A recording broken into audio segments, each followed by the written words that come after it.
It was 6:13 p.m. on a Tuesday when my son looked me in the eyes, there in the company restroom, and said, "How embarrassing." My mother cleaning bathrooms.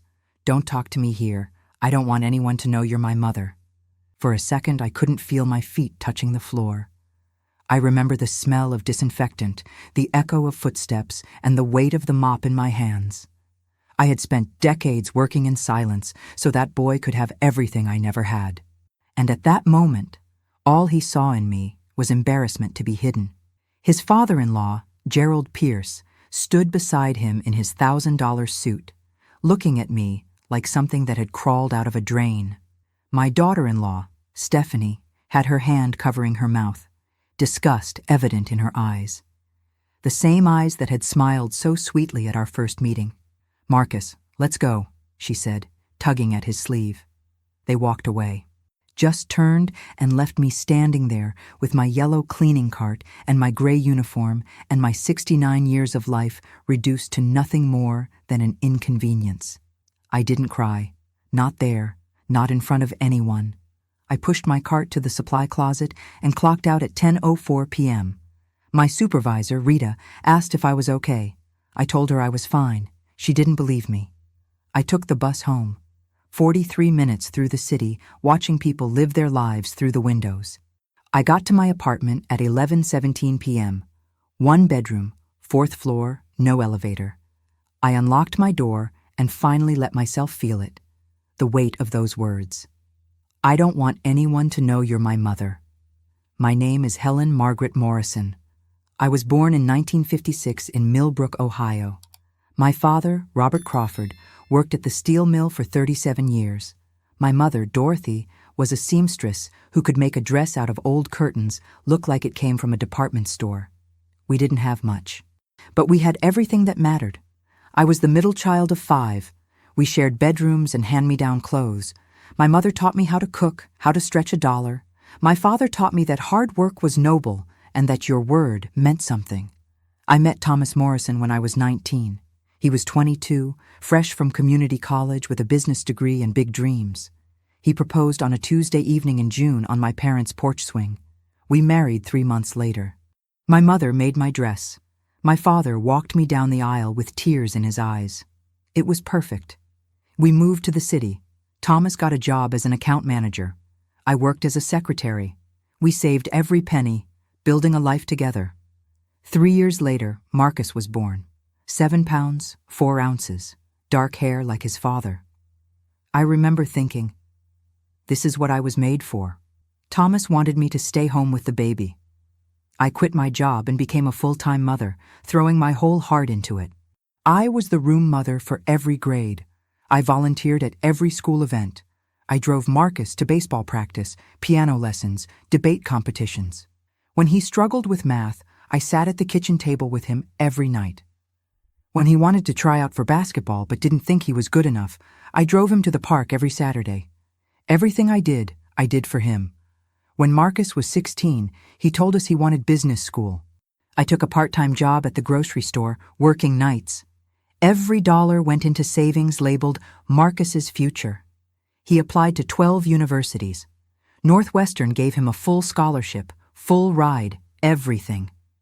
The day the acceptance letter came, I cried for 3 hours. We drove him to Chicago that August. When it was time to say goodbye, I hugged him and whispered, "Make us proud, baby." And he did. Dean's List every semester. By graduation, he had multiple job offers. He chose Davidson and Pierce Financial Group, one of the most prestigious firms in the country.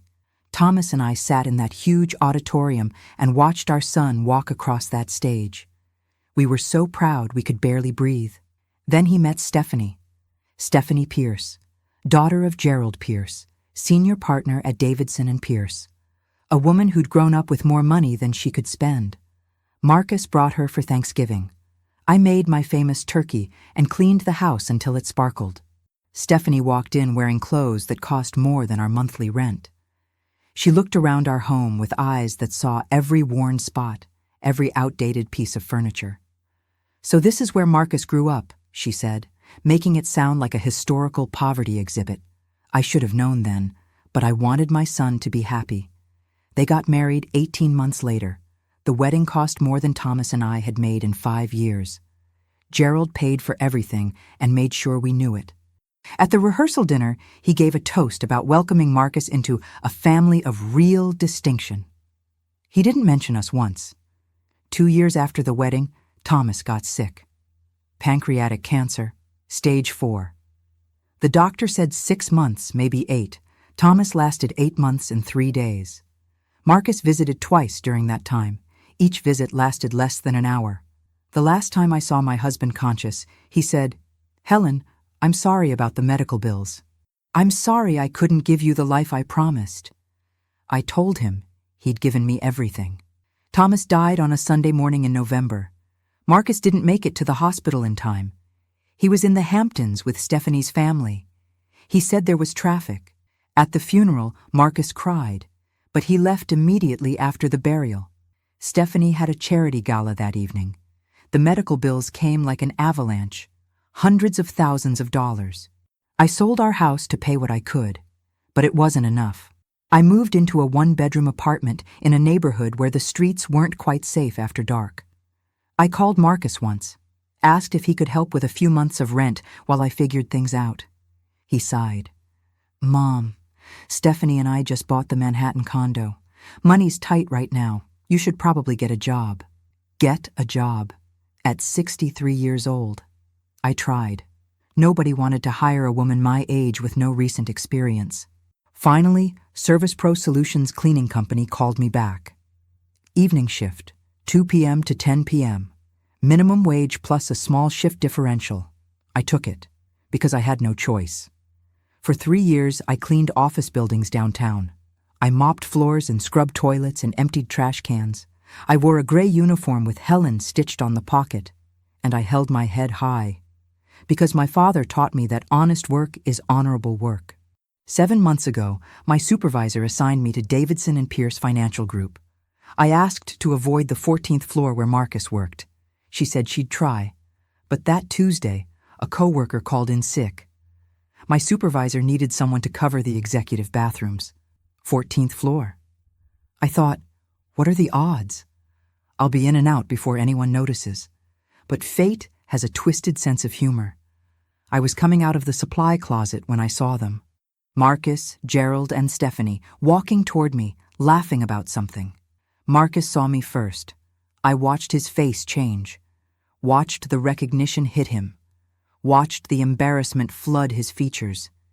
He could have nodded, could have smiled, could have kept walking.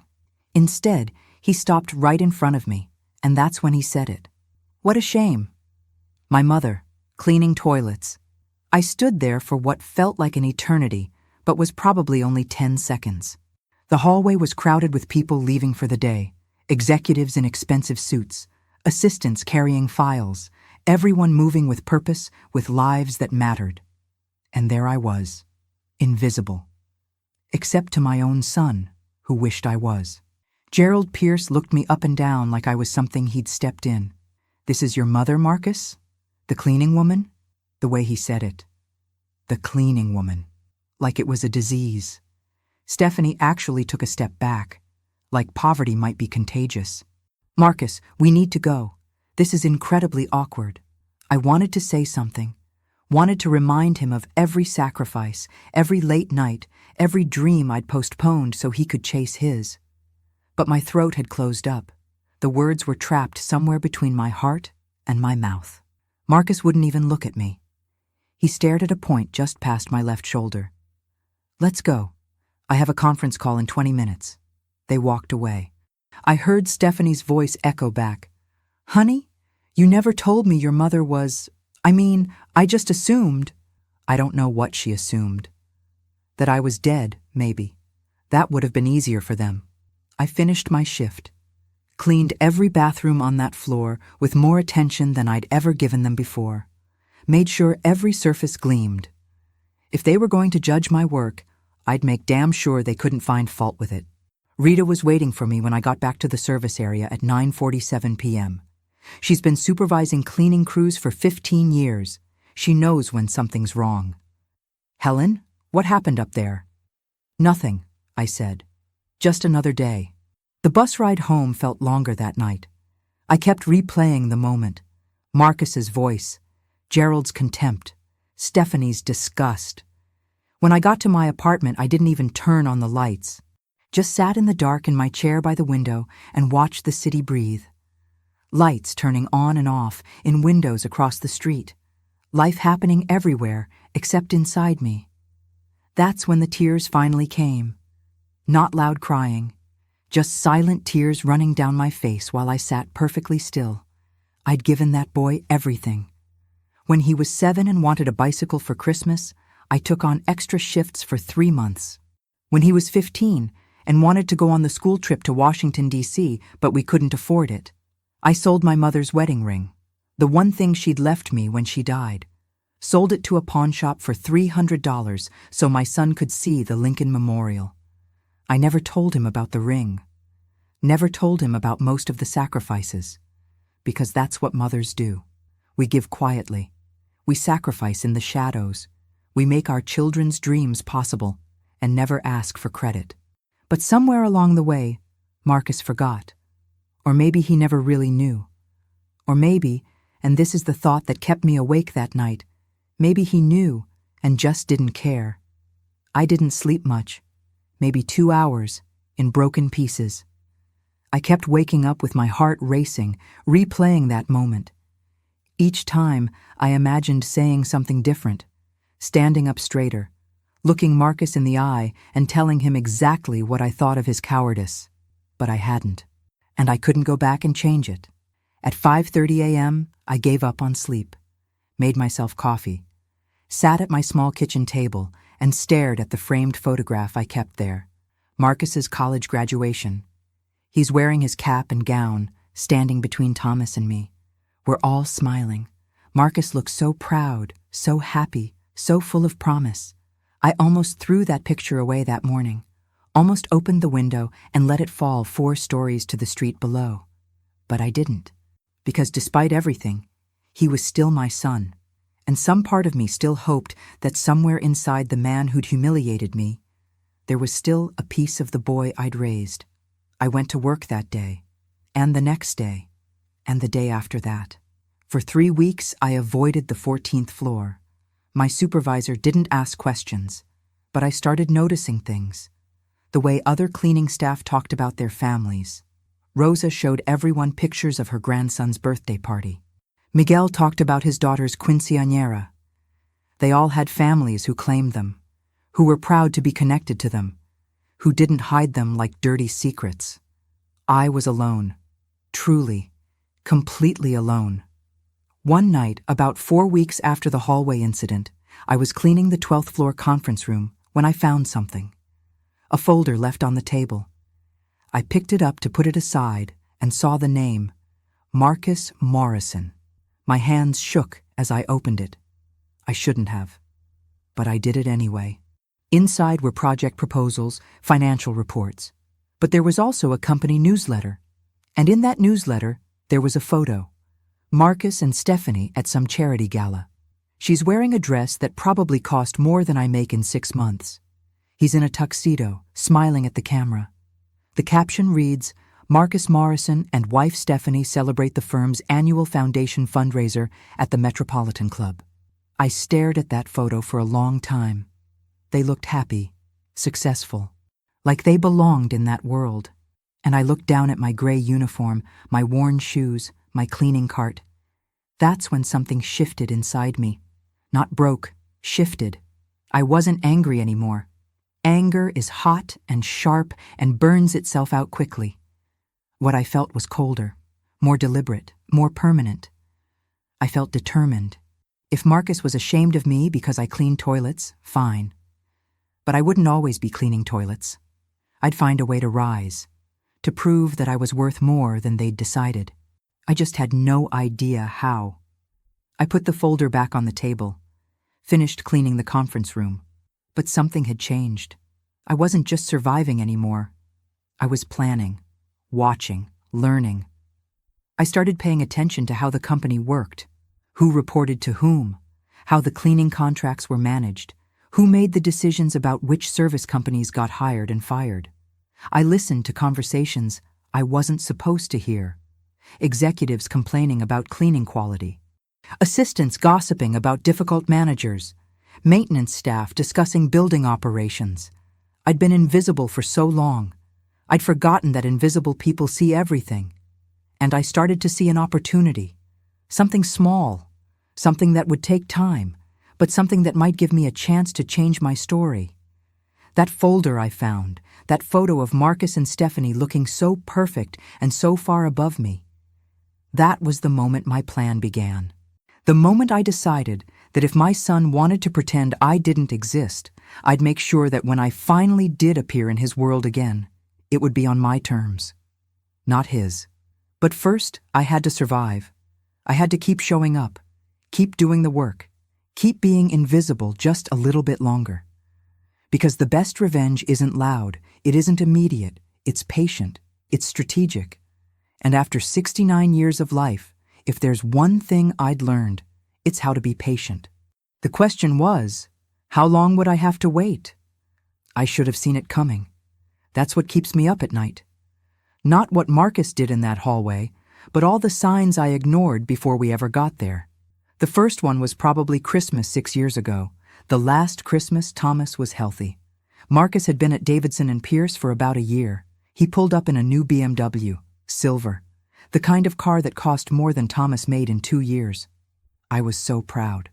My son, driving a car like that.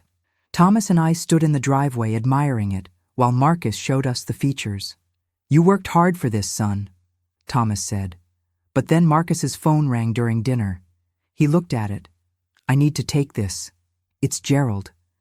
He stepped into the other room. We could hear him through the wall.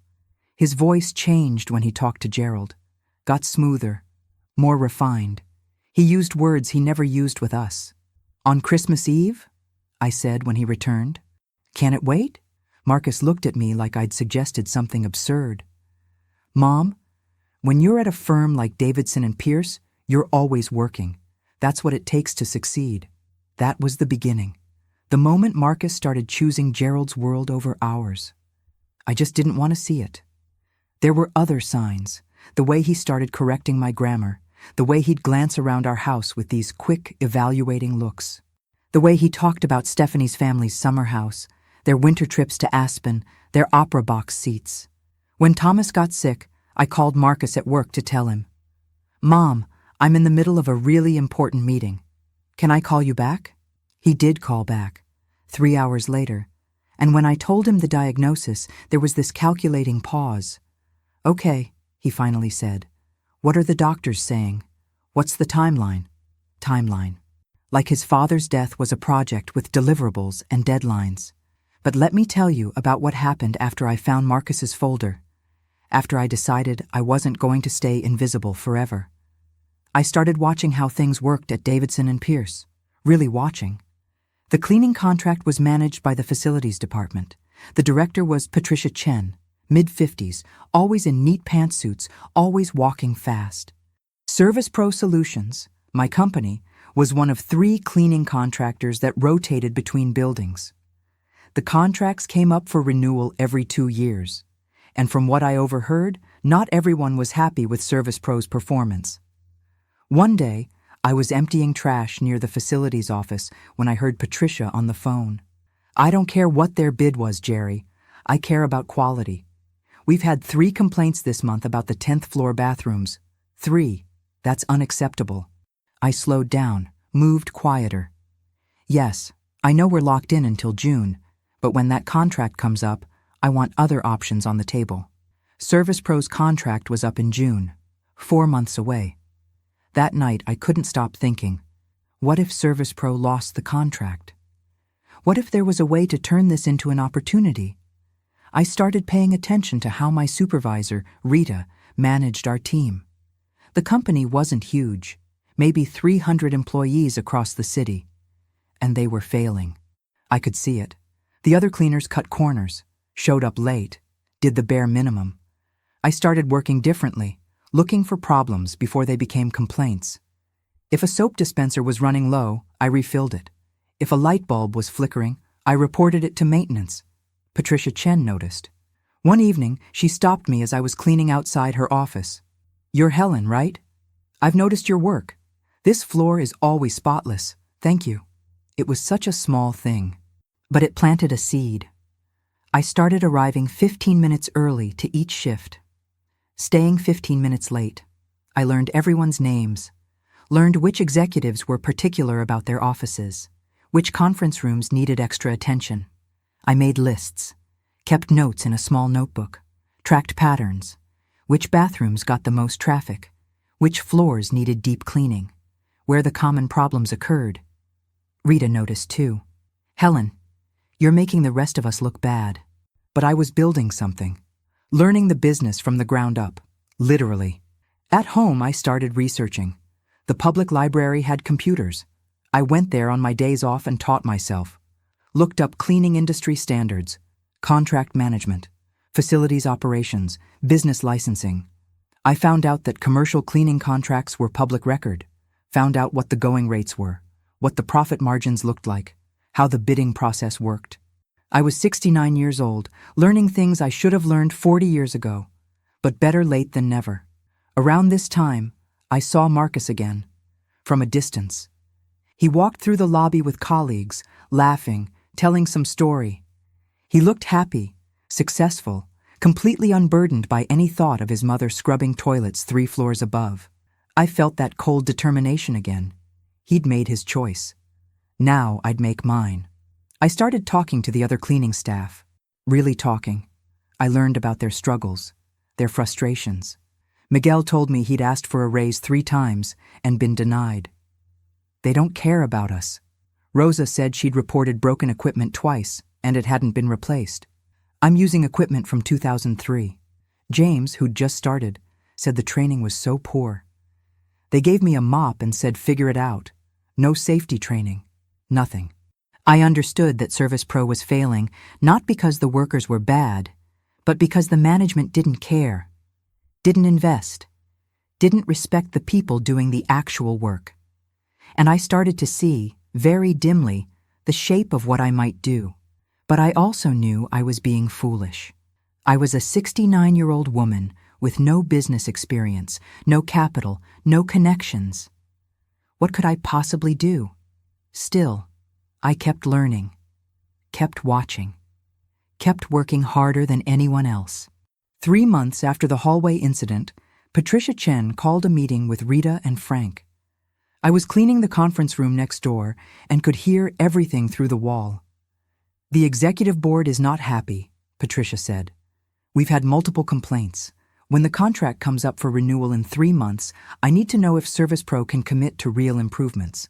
Because if not, we're going to consider other vendors." Frank made excuses. Rita tried to defend the team. But I could hear it in Patricia's voice. She'd already made her decision. Service Pro was out, which meant in 3 months I'd probably be out of a job. Unless I did something impossible.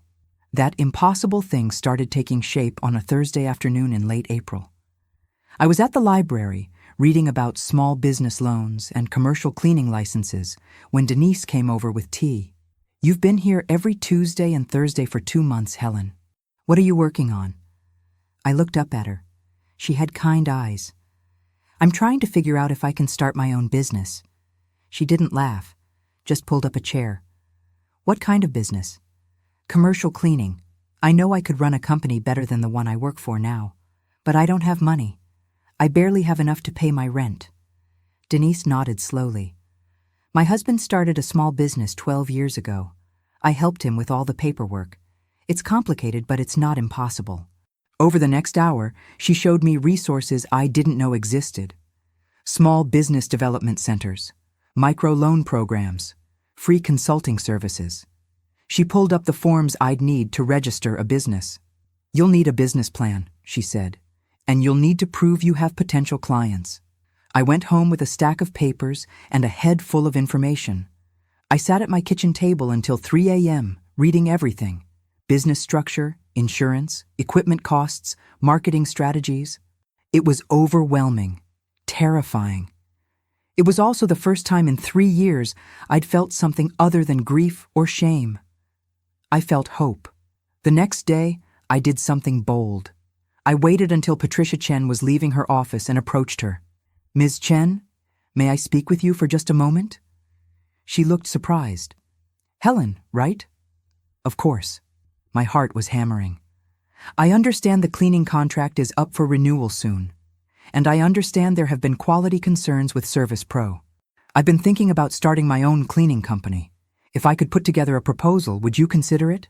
She just looked at me. Then she said, "You want to bid on the contract? Against established companies?"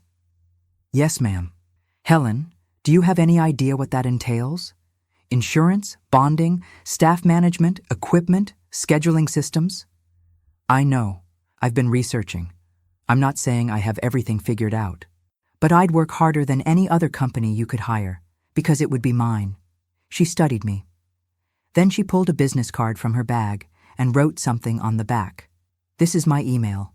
Send me a proposal by May 15th. That's 3 weeks. If it's professional and comprehensive, I'll present it to the committee along with the other bids." I took the card with shaking hands. "Thank you." "Don't thank me yet. You have a lot of work ahead of you." That night, I called my sister Linda in Ohio. We hadn't spoken in 6 months. "Helen, is everything okay? I need your help. I'm trying to start a business, and I have no idea what I'm doing." I told her everything. About Marcus, about the humiliation, about the impossible plan. "You'll need about $15,000 to start," she said. "Insurance, bonding, equipment, registration, maybe 1 month of payroll, bare minimum." "I don't have $15,000. I have $800 in my savings account." "Then you need investors or a loan." Over the next 2 weeks, I barely slept. I worked my regular shifts, then went home and worked on my business plan until 2 or 3 a.m. Linda reviewed it and sent corrections. Denise helped me format it professionally. I included everything: market analysis, competitive advantages, staffing plans, quality control measures, cost breakdowns and pricing, references from building managers, even testimonials from Patricia. On May 14th, 1 day before the deadline, I emailed the proposal to Patricia at 11:47 p.m. The next morning, I got a response. "Received. Will review and include in vendor evaluation process. Decision expected by mid-June. 6 weeks to wait." During those weeks, something happened. I saw Marcus again, not from a distance, up close. I was cleaning the 14th floor executive bathroom, on my knees scrubbing grout, when the door opened. I looked up. Marcus stood there, frozen in the doorway. For 3 seconds, we just stared at each other. "This bathroom is occupied," I said quietly. "I didn't realize. You're still working here?" "Yes. I thought you'd transferred. I haven't seen you on this floor in months. I requested not to be assigned here, but someone called in sick today." He shifted his weight. "Right. Well, I'll come back later." He started to leave, then turned back. "Mom, about what I said before." "Don't." I stood up slowly. "Don't apologize now because you feel awkward. You said what you meant. I heard you clearly." "It wasn't personal, it was the most personal thing you've ever said to me. Now please leave so I can finish my work." He left, and I went back to scrubbing grout with tears running down my face. I found out later from Rita that Marcus had gone to Patricia Chen the next day, asked about the cleaning staff on the 14th floor, said he'd noticed inconsistent quality, suggested they needed better supervision. He was trying to get me fired. His own mother. Patricia defended me, told Marcus that Helen Morrison had received multiple commendations for quality work. But that night, something crystallized inside me. This wasn't just about starting a business anymore. This wasn't just about financial survival. This was about proving that Marcus was wrong, that I mattered. On June 18th, my phone rang at 9:22 a.m. "Ms. Morrison? This is Patricia Chen from Davidson and Pierce." I sat up so fast I nearly dropped the phone. "Yes. Hello. We've completed our vendor evaluation process. Your proposal was impressive. Very impressive. However, the committee has decided to go with Clearview Solutions. They're an established company with larger resources." My heart sank. Of course. However, Patricia continued. I was impressed enough by your proposal that I'd like to offer you something else. We're creating a new position. Facilities Supervisor for Quality Control. It would involve overseeing all cleaning contractors across our properties, conducting inspections, managing complaints.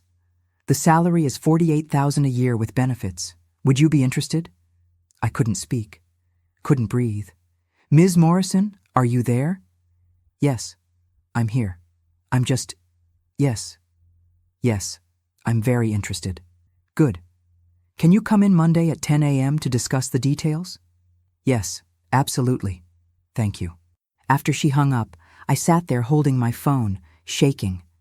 Not cleaning toilets anymore.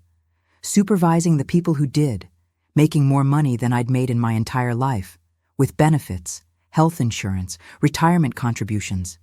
It wasn't owning my own company, but it was better than I'd had any right to hope for. And it meant I'd be Marcus's equal, not his subordinate, not his embarrassment, his equal. Monday morning, June 21st, I walked into Davidson and Pierce Financial Group through the front entrance. Not the service entrance in the back alley, the front entrance with the marble floors and modern art sculptures. I wore my best outfit, a navy blue pantsuit I'd bought at a consignment store for $30. I'd gotten my hair cut at a salon for the first time in 2 years. The security guard looked up. Can I help you? I have a meeting with Patricia Chen, Helen Morrison. He checked his computer. 10th floor. Sign here, please. I signed. He printed a visitor badge. I walked to the elevators like I belonged there. The meeting lasted 90 minutes. Patricia showed me the office I'd be working from. A real office.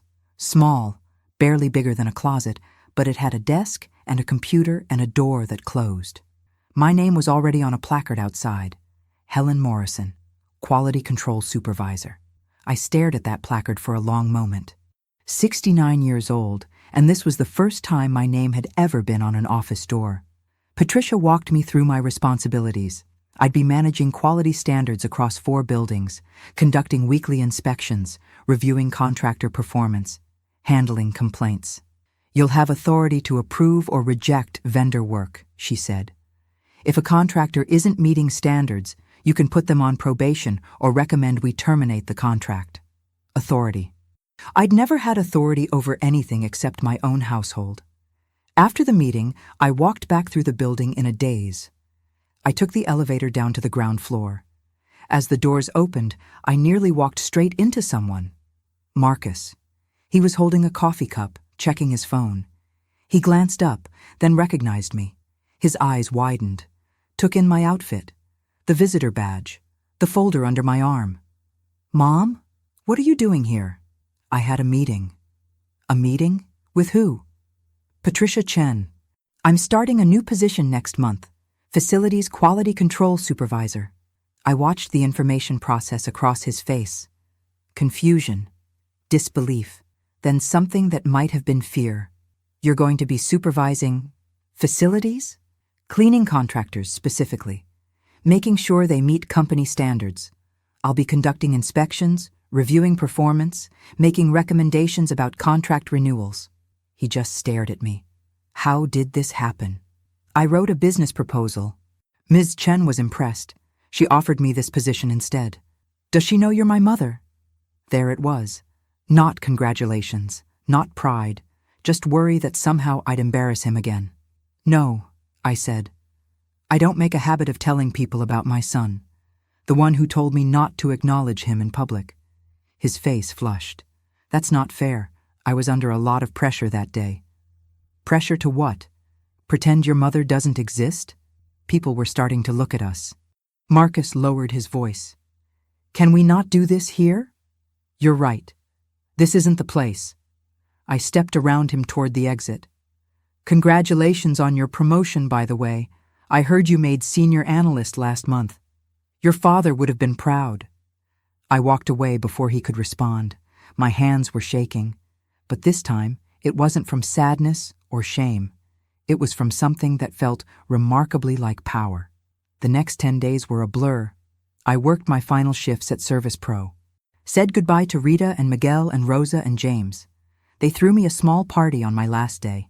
Cake from the grocery store and cheap champagne in plastic cups. "You're going to be great," Rita said, hugging me. July 1st arrived. My first official day. Patricia introduced me to the team. There were 12 people in the facilities department. Most were younger than me. Most had college degrees. Most looked at me like they weren't quite sure what to make of the old woman who'd been cleaning toilets last month and was now supposed to be their colleague. But I'd been underestimated before. I knew how to handle it. I spent the first week learning the systems, the software for tracking maintenance requests, the databases with contractor information, the inspection protocols and quality metrics. I spent the second week conducting my first round of inspections. I visited all 4 buildings, checked every floor, took detailed notes, and what I found wasn't pretty. Clearview Solutions, the company that had won the contract instead of my proposal, was cutting corners. Bathrooms that should have been deep cleaned weekly were getting surface cleaning at best. Floors weren't being stripped and waxed on schedule. Supply closets were disorganized and understocked. I documented everything, took photos, wrote detailed reports. In my third week, I presented my findings to Patricia and the facilities director, Robert Kaufman. "These deficiencies are significant," I said. "Clearview is not meeting the standards outlined in their contract. I recommend we put them on probation with 30 days to improve or face termination." Robert frowned at the photos. "This is the 14th floor executive bathroom?" "Yes, photographed last Tuesday at 4 p.m. "That's unacceptable. Marcus Morrison specifically complained about cleaning quality last month." My stomach tightened at Marcus's name. "It hasn't been addressed. It's gotten worse." Patricia nodded. "Put Clearview on probation. Helen, I want you conducting daily inspections for the next 30 days. Daily inspections meant I was in the buildings constantly, including the 14th floor, including Marcus's territory. I saw him regularly now, in hallways, in elevators, in the lobby. Each time he'd nod curtly and keep walking. We didn't speak beyond basic politeness, but I could see it bothered him, could see the tension in his shoulders when he spotted me. One afternoon in late July, I was conducting an inspection on the 14th floor when I heard voices from the conference room. The door was slightly open. "I don't understand why my mother is suddenly working here," Marcus was saying. "It's awkward. It's uncomfortable." "Your mother?" That was Gerald's voice. "The cleaning woman is your mother?" "She's not cleaning anymore. She got promoted somehow. Now she's supervising facilities." Stephanie's voice chimed in. "How did that even happen? She has no qualifications." "I don't know, but every time I turn around, she's here, inspecting something, taking notes. It's like she's following me." "Have you talked to anyone about it?" Gerald asked. "Seems like a conflict of interest." "I mentioned it to HR. They said there's no policy against it as long as she's not directly supervising me, which technically she's not." "Still seems inappropriate," Stephanie said. "Maybe you should escalate it." I stood outside that conference room, frozen. They were trying to get me fired, again. But this time, I wasn't powerless. This time, I had documentation, performance reviews, Patricia's support, a title and a salary, and an office with my name on it. This time, they couldn't erase me so easily. I finished my inspection and went back to my office, sat at my desk, looked at the files spread across it, reports, contracts, performance metrics, and I made a decision. I wasn't going to let them push me out. Not after clawing my way up from my knees on a bathroom floor to a desk with my name on it. So I did what I'd learned to do best. I worked harder than anyone else. I made myself indispensable. Every inspection I conducted was thorough and documented. Every report I wrote was professional and detailed. I arrived early, stayed late, built relationships with building managers and maintenance staff. Within 6 weeks, Patricia was calling me her best hire of the year. "You see things other people miss," she told me in early August. "You understand the work because you've done it. That's invaluable." But the tension with Marcus was building. Every time I conducted an inspection on the 14th floor and he walked by, he'd look at me with an expression I couldn't quite read. Resentment, maybe, or embarrassment, or something harder. Then, in mid-August, everything changed. Clearview Solutions failed their probation review. Despite daily inspections and multiple warnings, they hadn't improved. The quality had gotten worse. I presented my findings to Robert and Patricia with a clear recommendation: terminate the contract immediately and open bidding for a new vendor. Robert nodded. Agreed. Helen, I'd like you to manage the RFP process, review the bids, conduct vendor interviews, make your recommendation. The contract was worth over $200,000 a year, and I'd be the one choosing the vendor. That night, I lay awake thinking about the opportunity. I still had my business plan. Still had the dream of running my own company. What if I tried again? The next morning, I called Linda. Davidson and Pierce is reopening the bidding. I'm managing the process. Do you think it's crazy if I submit a proposal? You'd need startup capital. I got approved for a microloan, $10,000. If I could win this contract, it would be enough to get started. Okay, send me the RFP requirements. Let's update your proposal. Over the next 2 weeks, I lived 2 parallel lives. During the day, I distributed RFP documents to potential vendors. During the night, I updated my proposal and prepared to compete. I registered my business officially. Morrison Quality Services, got my license, secured the microloan, purchased basic equipment, lined up potential employees from Service Pro who were looking for better opportunities. Rosa agreed to come work for me if I won the contract. So did Miguel and James. I submitted my proposal on the deadline along with 6 other vendors. Then I had to wait while I reviewed all the proposals, including my own, and tried to be objective. 3 proposals were from large national chains. 2 were from small local companies with questionable staffing.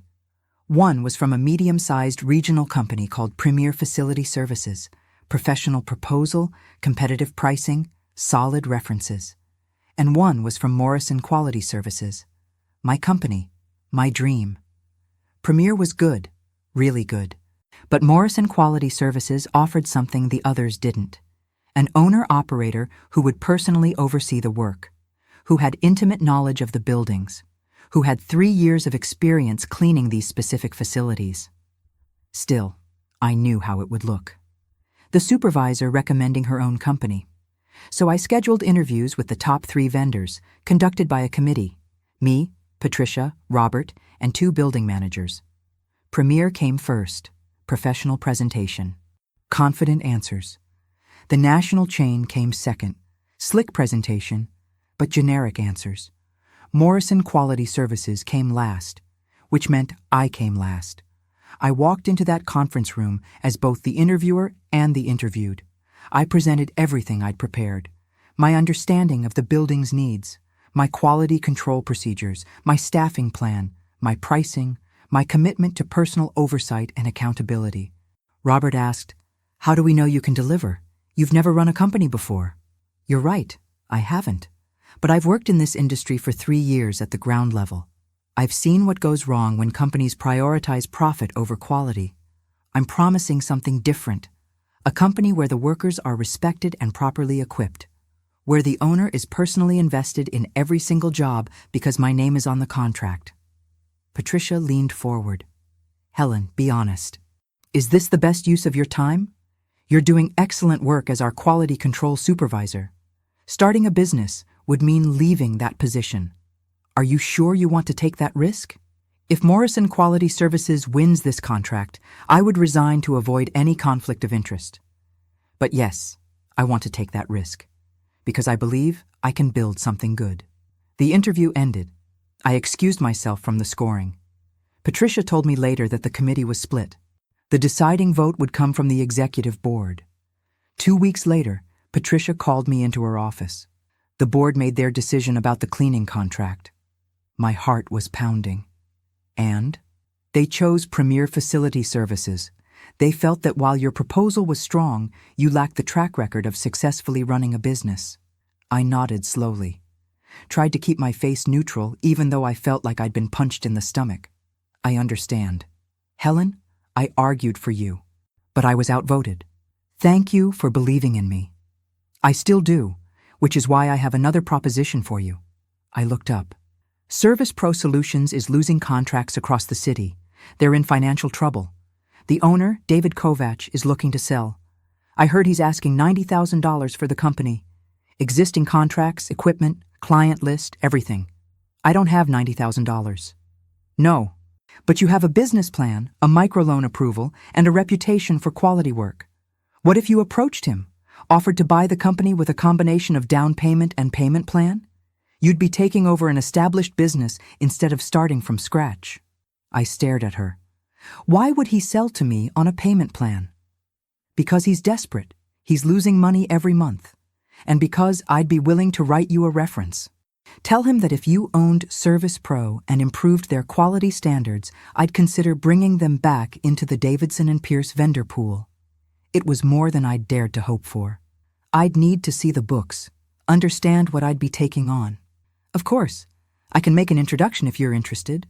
I thought about Marcus, about sitting in that bathroom hearing my son tell me not to acknowledge him. I thought about pushing a yellow cart down these hallways, about being invisible. And I thought about owning a company, being a boss instead of an employee, having the power to create the kind of workplace I'd always wished existed. Yes, I said, I'm very interested. Patricia arranged a meeting with David Kovac at his office in a rundown strip mall. David, in his late 60s, showed tired eyes and the look of a man defeated by time. Patricia says you're interested in buying Service Pro, he said bluntly. You worked for me for 3 years, Helen Morrison, right? That's right. Why buy a failing company? Because I believe it's mismanaged. With proper leadership and investment, it could be profitable again. He laughed bitterly. You think I mismanaged my own company? Yes. You underpay workers, neglect training and equipment, and respond slowly to complaints. Cleaning requires skill and attention. He admitted, You're right. I inherited this company 30 years ago. It was easy then, but the industry changed. Higher client demands, rising costs, and I couldn't keep up. He showed me financial statements. The company was bleeding money, losing contracts, behind on payments. I'm asking $90,000, but I'd take $70 just to be done with it. I had a $10,000 microloan, $1,200 in savings, no access to $70,000. But I knew the contracts, clients, and problems inside and out. What if I offer $20,000 down and payments over 5 years? I proposed. $20,000? Insulting. It's realistic. The company's worth may be $40,000 given debts. You could liquidate equipment for $15,000 or sell to me and get $70,000 over time. He doubted my ability to pay and manage, but Patricia Chen vouched for me and I'd sign a personal guarantee. After 2 hours of negotiation, we agreed to $15,000 down, 6 years payments with interest, total $80,000 payout, lien on company assets until paid. I must be insane, he muttered, signing. Selling to a 69-year-old woman with no business experience. I'm selling to someone who will fix it, I replied. I combined the microloan, sister's loan, and a personal loan to buy Service Pro Solutions on September 15th. I called a company meeting with 23 staff. I introduced myself as the new owner and promised change. $1 an hour raise starting immediately, focusing on quality clients and smarter operations. Skepticism was heavy, but I was determined. I spent 6 weeks cutting unprofitable contracts, investing in new equipment, implementing training and quality control. By February, 7 months after purchase, we were profitable, able to raise wages again. In March, Patricia invited Service Pro to bid again for Davidson and Pierce's contract, impressed by our turnaround. She acknowledged Marcus worked there, but said quality was her priority. I prepared a compelling proposal with client testimonials and submitted it with 4 others. 5 weeks of waiting followed, then a surprising encounter at the grocery store. Marcus approached me alone. He awkwardly acknowledged my business, asked if I was still angry about last year. I told him I was disappointed, not angry. He admitted embarrassment, apologized sincerely. I told him that apology didn't erase his past rejection, but I no longer felt ashamed. I left him in the produce aisle feeling free for the first time in years. On May 8th, Patricia called with news. The board chose Service Pro Solutions. Congratulations, Helen. I sat there for a moment, letting the words sink in. We won the contract. You did. your proposal was the strongest. Your references were excellent, and frankly, your turnaround of Service Pro in less than a year impressed everyone on the board. You proved you can deliver results. When do we start? July 1st. That gives you 6 weeks to prepare. The contract is for 3 years with options to renew. It's worth $240,000 annually across all 4 buildings. $240,000. More money than I'd ever imagined being responsible for. Enough to stabilize my company completely. Enough to give my workers real raises and benefits. Enough to prove that I'd built something sustainable. Enough to walk back into that building as someone who mattered. There will be a contractor orientation meeting on June 15th, Patricia continued. All department heads will be there.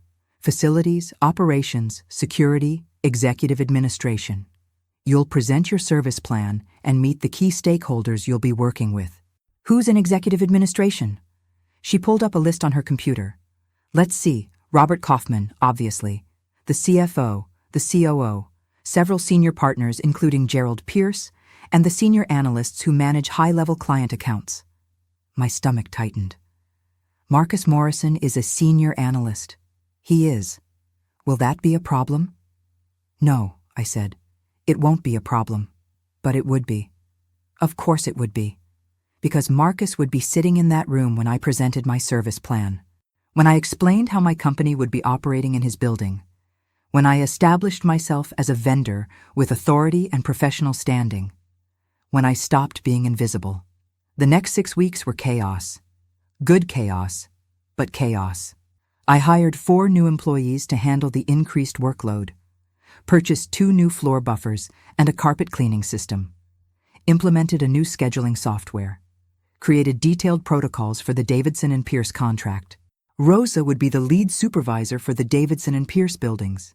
Miguel would handle quality control inspections. I'd personally oversee operations for the first 3 months to make sure everything went smoothly.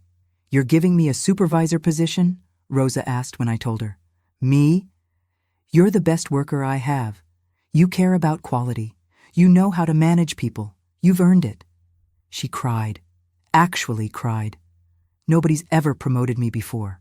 I've been cleaning for 20 years, and I've always just been a cleaner. Not anymore. Now you're a supervisor, with supervisor pay. On June 15th, I walked into the Davidson and Pierce Executive Conference Room at 2 p.m., the room where I'd cleaned windows and vacuumed carpets 100 times, where I'd emptied trash cans and dusted furniture while invisible to the people who sat at the long mahogany table. Now I was sitting at that table. There were maybe 20 people in the room. Patricia and Robert, senior executives I recognized from seeing them in the hallways, building managers, security directors, and at the far end of the table, Marcus, next to him, Gerald Pierce, and next to Gerald, Stephanie, who apparently had some role in facilities planning that I hadn't known about. Marcus saw me the moment I walked in.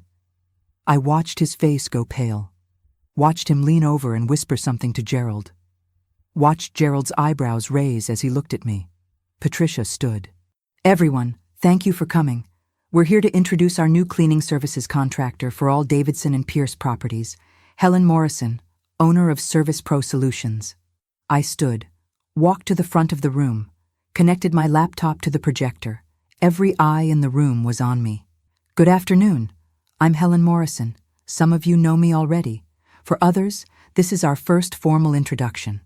I'm the owner and operator of Service Pro Solutions, and I'm honored to be your new cleaning services partner. I clicked to the first slide. My company overview. History, mission statement, service philosophy. Service Pro has been operating in this city for 31 years. I acquired the company 10 months ago when it was struggling financially and operationally.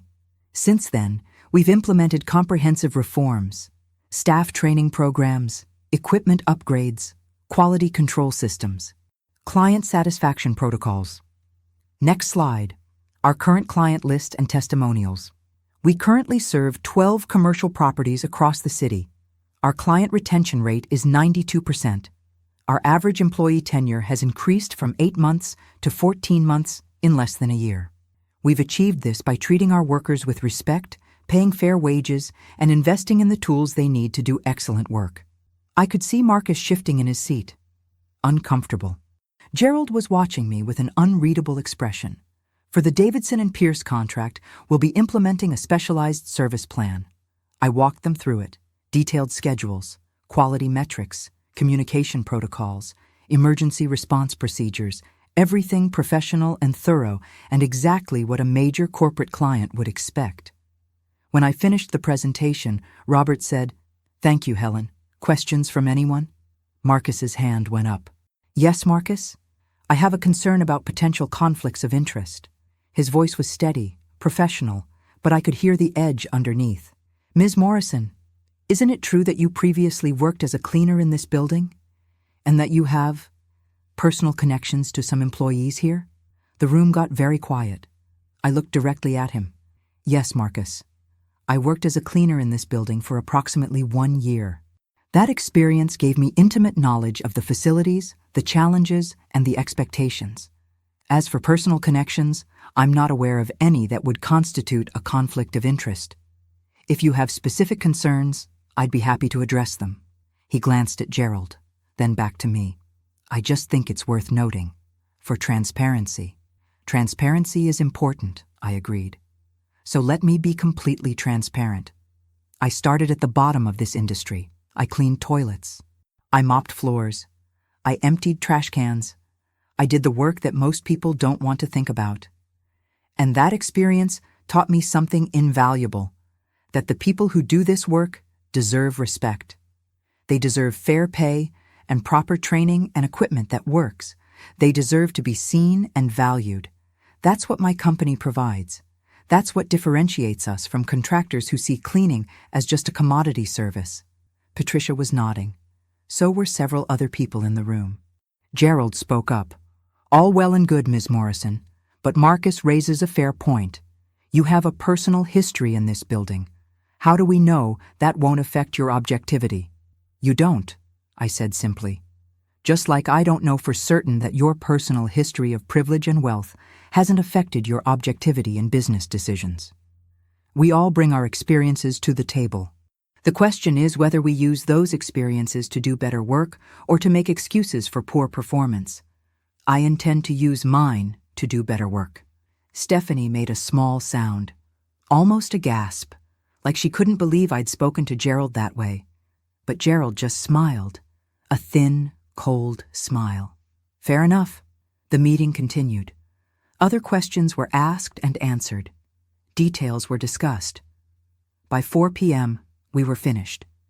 As people filed out, Marcus approached me. "Can we talk? Privately? If you have business concerns, you can email them to me. My contact information is in the materials I distributed." "Mom, please, just 5 minutes." I looked at him. "Fine, 5 minutes."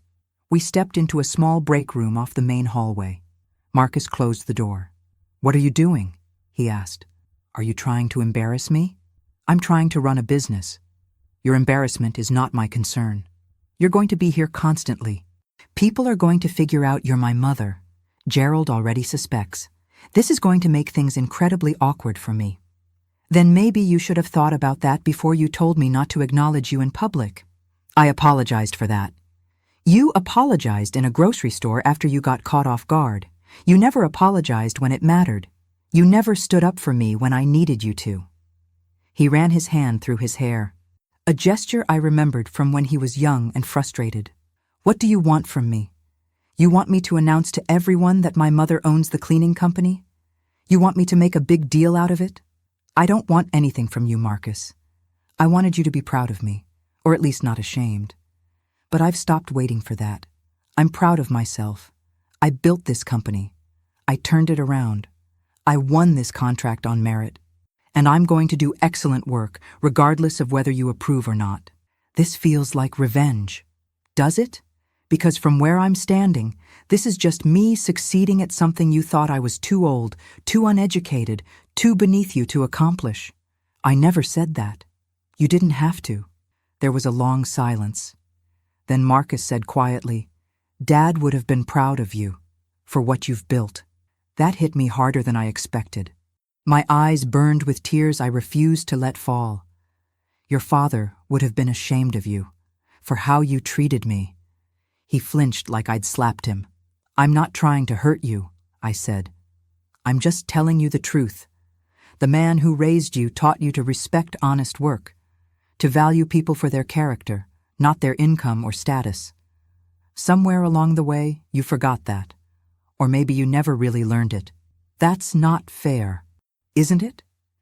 When's the last time you visited your father's grave? When's the last time you asked me how I was managing financially after his medical bills nearly bankrupted me? When's the last time you thought about anyone except yourself and your career and impressing Gerald Pierce?" He didn't answer. "I'm going to leave now," I said. "I have work to do. Real work. The kind that matters." I walked out, left him standing in that break room. My hands were shaking, but my steps were steady. That evening, I went home to my small apartment, made myself dinner, sat by the window watching the city lights, and I thought about what came next. July 1st, my company started servicing the Davidson and Pierce buildings. I was there every day for the first 2 weeks, supervising, checking quality, making sure everything met the standards I'd promised.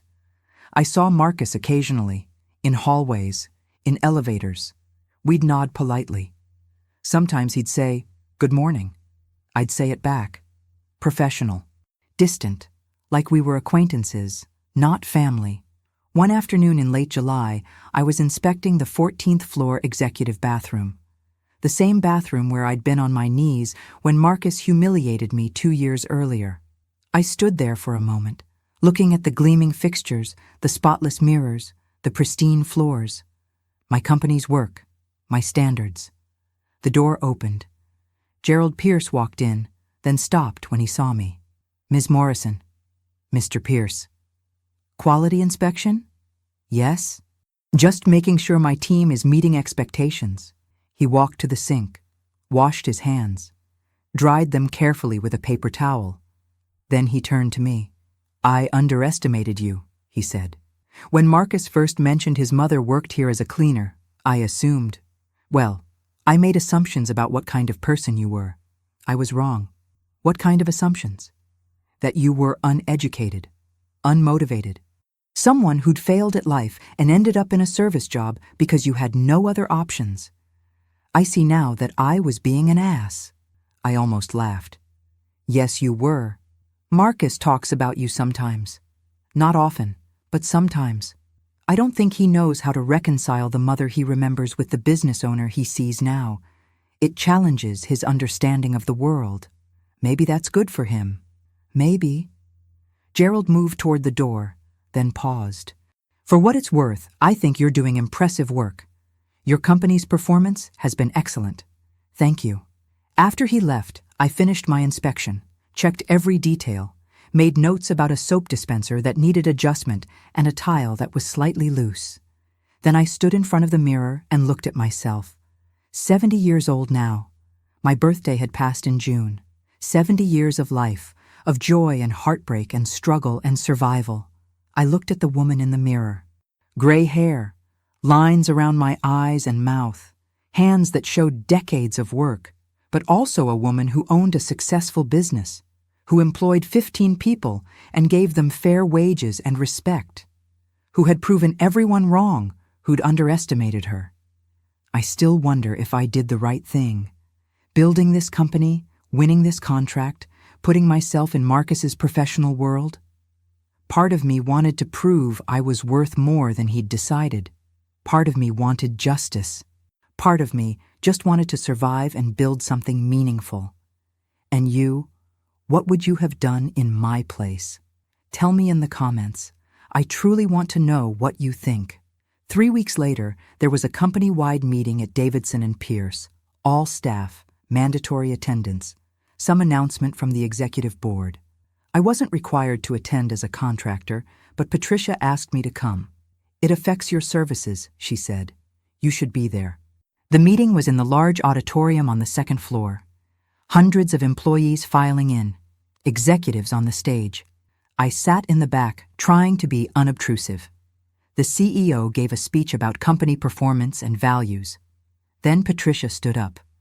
"We want to recognize excellence across all aspects of our operations. including contracted services that are essential to maintaining our professional environment. She called me to the stage. I walked down the aisle, heart pounding, aware that hundreds of people were watching. Marcus was somewhere in this crowd. Gerald, Stephanie, all the people who'd walked past me when I was invisible. Patricia handed me a plaque. Service Pro Solutions, in recognition of outstanding service excellence and commitment to quality. On behalf of Davidson and Pierce, thank you for setting a new standard. The audience applauded. Polite corporate applause. I took the microphone Patricia offered. Thank you. I'm honored to receive this recognition. I want to share it with my team, the men and women who clean these buildings every day, who do work that most people don't notice until it's not done. They're the ones who deserve this recognition.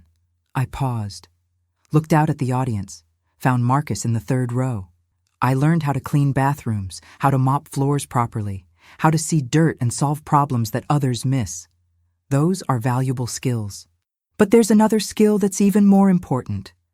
Learning to see people's worth regardless of what job they do. Learning to respect the dignity of all work. Learning that your character matters more than your title. I looked directly at Marcus. Some people learn those lessons easily, others take longer, and some never learn them at all. I hope everyone in this room continues to grow in understanding what really matters. The applause was louder this time, more genuine. I stepped off the stage, walked back to my seat, sat down with the plaque in my lap. After the meeting, people came up to congratulate me, shake my hand. Several employees thanked me for my words. Marcus didn't approach me, but as I was leaving, I saw him standing by the exit, waiting. "That was directed at me," he said when I reached him. "What you said on stage. It was directed at everyone who needed to hear it, including me, especially you." He looked at the plaque in my hands. "I am proud of you. I know I haven't shown it. I know I've been terrible, but I am proud." "Then show it, Marcus. Don't just tell me in private moments when nobody's watching. Show it when it matters." He nodded slowly. "I'll try. That's all I ask." I walked out of the building, out into the warm August evening, got on the bus that would take me home, and for the first time in 3 years, I felt something close to peace.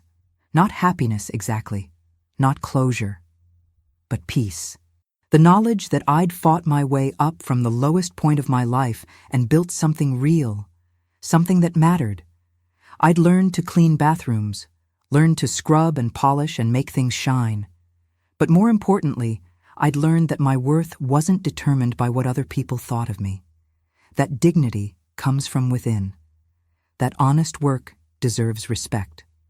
I'd learned to clean away the dirt. Now I just hoped that Marcus, Gerald, Stephanie, and everyone else who'd looked down on me had learned to clean their own character. Because in the end, that's the only thing that really matters. The ending isn't a victory parade. It's me at 70, coming home after a long day, hanging my keys, realizing my chest no longer feels heavy. The Davidson and Pierce plaque sits simply above my TV, next to a photo of Thomas holding young Marcus, both laughing at a forgotten moment. Some nights, I sit with tea, looking at that photo and plaque. One shows the life I quietly built, cooking, cleaning, homework help. The other proves those years weren't wasted. My skills now hold in the light. I still take the bus, live in the same apartment, make grocery lists on old envelopes. Success at my age isn't yachts or retirement. It's paying rent on time, knowing my workers return home to their families, walking with my head held high because I belong. Marcus calls more often. Not every day, but enough that the silence isn't a canyon. Sometimes he shares work troubles or asks about Gerald's birthday gift or his grandmother's flowers. He often hesitates, but I tell him I want to hear honesty. He visited my office once, quietly. He saw the staff schedule, cleaning product shelf, quality score whiteboard. Running his hand over my desk, he said, "I never imagined you here." "Neither did I said. "But life cares more about what we do when plans fail." He nodded. "You built all this." "Yes, with help from those who believed in me when I barely did." He hugged me then, really hugged me, the kind that rebuilds bridges. I felt his shoulders shake. He was crying. Mom, I'm sorry I made you feel small. You didn't. You just couldn't see how big I already was. We're not a fairy tale family. Hurt lives alongside healing. Stephanie still doesn't know where to place me. Not invisible, not the business owner she might brag about. Gerald's nods and occasional praise aren't friendship, but respect. A valuable kind. I visit Thomas's grave monthly with supermarket flowers, telling him about the company and the people who work for me. Rosa's grandson's first steps, Miguel's family moving to a better neighborhood, James now an operations lead. I imagine Thomas's quiet, proud smile and his words, "I told you you could do anything." I didn't believe him then. Losing everything tested if he was right. If you've stayed with me, maybe it's because my story touched yours, feeling invisible in family, undervalued at work, judged for age or background. So here's what I want to leave you. At 70, you are not your badge, bank balance, or job others see. You are what you build inside when no one watches, the courage to start over when told you're too old, the quiet choice at midnight to value yourself even if your child doesn't. One day, those who underestimated you may have to face you and acknowledge your worth. Or maybe only your reflection will truly see you. Either way, your value does not change. I learned to clean bathrooms, and more importantly, to clean off words like embarrassment and shame left on me. That was the hardest cleaning job I ever did. Now, from one human to another, even if we never meet face to face, where have you believed you were less than you are? What small step today could prove your story isn't over? If my voice could sit with you by your kitchen table, tea in hand, I'd say you're allowed to begin again. At 50, 60, 70, as long as you breathe, you can rewrite your story. If this touched you, like, share, and tell me in the comments. Have you been treated as less than your worth? What did you do with that pain? I want to read your story and know we're less alone across these miles and years.